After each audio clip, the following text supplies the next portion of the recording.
หน่วยงานรัฐของเขมรครับรีดไถชาวบ้านเขมรอีกแล้วนะครับออกมาร้องห่มร้องไห้ครับนะเพราะว่าโดนลุกล้ำพื้นที่นะครับโดนขับไล่นะครับออกจากพื้นที่ทำมาหากินนะครับตรงนั้นยังปลูกมันสำปะหลังอยู่นะครับแต่ว่าเขาไม่สนใจครับเพราะว่าชาวบ้านไม่ใช่โคตรพ่อโคตรแม่เขา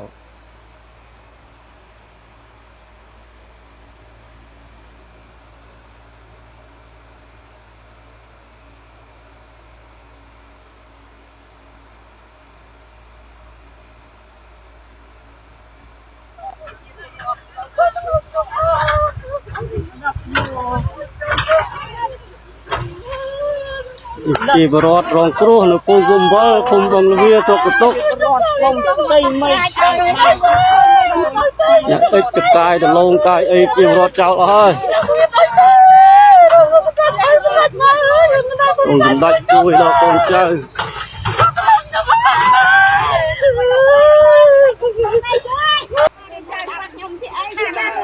ตามมาเราไปที่ตามมีการจับกลุ่มมันลงไป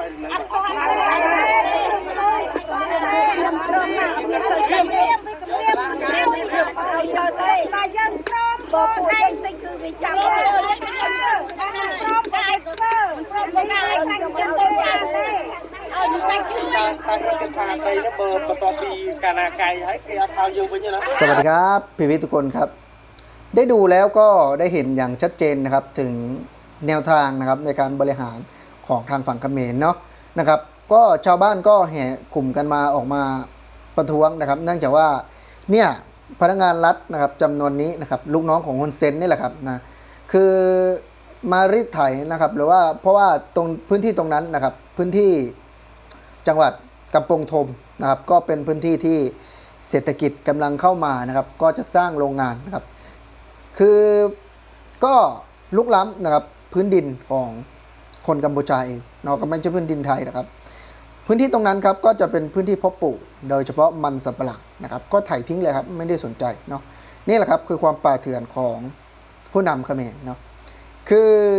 เขมรกับสปปลาวถามว่าแตกต่างกันไหมผมเชื่อว่าก็คงไม่ได้แตกต่างกันนะครับไม่ได้แตกต่างกันเพราะฉะนั้นบอยก็เลยเห็นอกเห็นใจนะครับในตรงนี้เนาะแต่ว่าก็จะสมน้ำหน้านะครับอีกนะเห็นใจก็เห็นใจแต่ว่าสมน้ำหน้าเพราะว่าหลายคนที่มันไม่หวังดีต่อประเทศไทยนะครับที่มันมา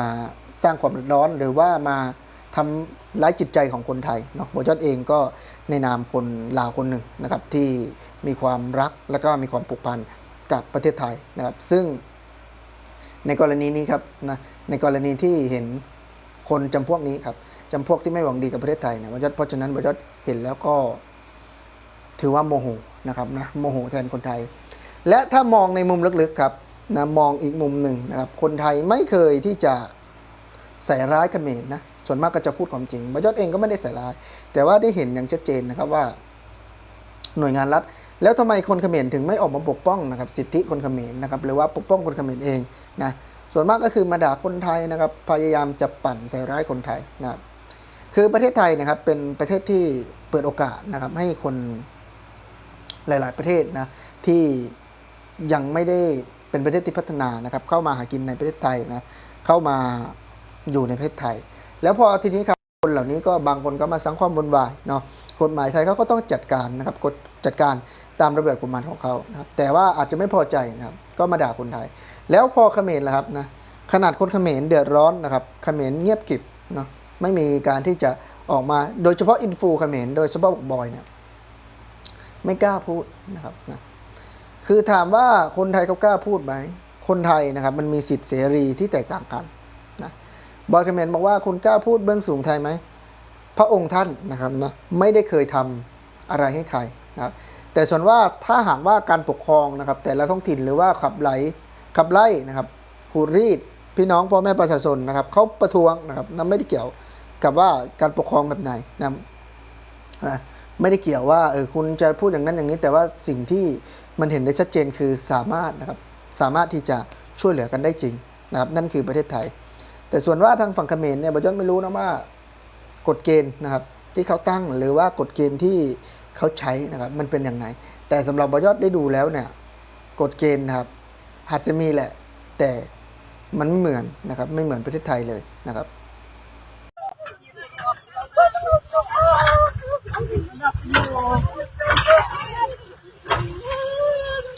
จีบรอดรองครูนกุมกุมบอลคุมบังเวียสกตุก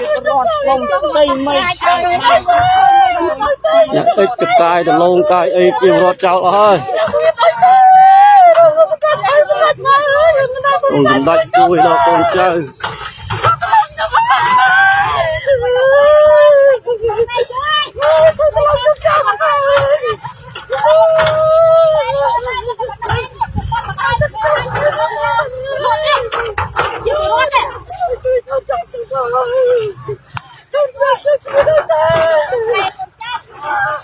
กายแต่ลงจีบรอดเจ้าเลยหมดดักแต่ลงจีบรอดย่อตะลุย่อลุยเตี้ย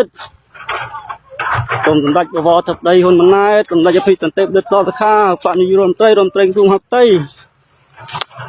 ส่งดัดช่วยมา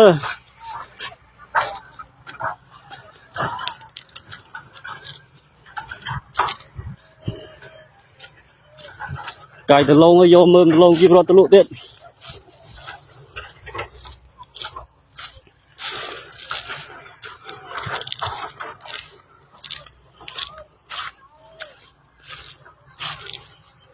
นี่เคยทองผู้กอดหมอดักตะลงจีบรอตะลุ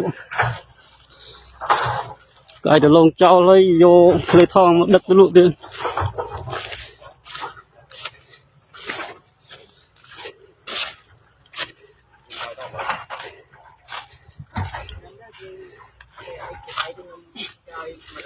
นี่ยังปลาแกปลา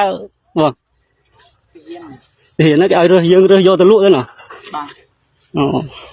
ปรับไอ้ยังไปอ๋อไอ้ยมอัดดังได้นั่นอะไรเด็กเราจังดังทาปนาเนี่ยเอายังเรือไอ้ยังนะปนาจีไอ้ยังไอ้เรือเฮียนช่วยดิน้องดาวตัวน้องโซ่มันโซ่มาก่อนได้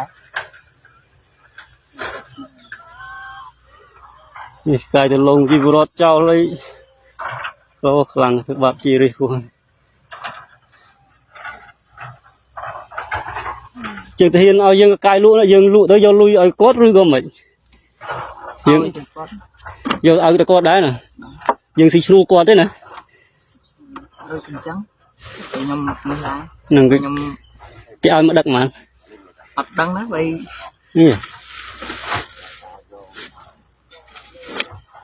cho dân đặt này vào màn ngày tập màu đây màu đỏ lắm đăng đấy đằng đây nè đằng thay cái cài từ lồng chi rồi ở toàn đằng đây nè cái phụ màu đỏ cái chiu rồi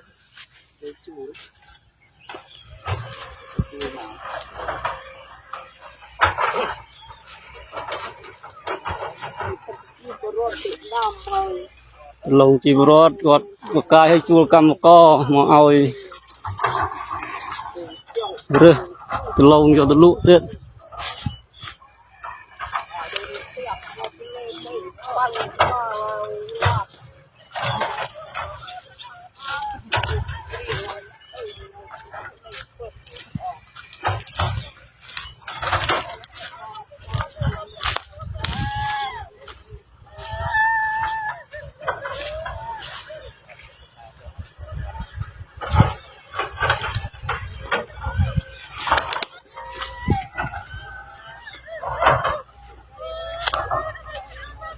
ส่งปิวนิ้วดอกสมบัติอภิจันเตมันเด็ดสอดข้าอุปนิยมไตรกุมหาเตยตีกรุบดอกกุงพัวส่งกุมรุบดอกสมบัติบวรทับใดคนมันนายนิยมไตรในเตริจีในจักรกัมพูชีจิตีกรุบดอกกุงพัวยังส่งกรุบดอกแอดดอมบาคายกุงคมแอดดอมนูนพารอดจิตีกรุบดอกกุงพัวนี่วิดีโอปุกอดบานโยกลุจักmột vay bông pha phao làm năm một cái phao làm năm chỉ vót tí tí ơi này hơi vô cam co một đợt một lụa xong tụi ta chui ăn ra cung xong ai đo qua khai chui ở chỉ vót phân ấy tiếp vào từ lâu tụi phần này quạt vô một vay một cái bao chỉ vót chào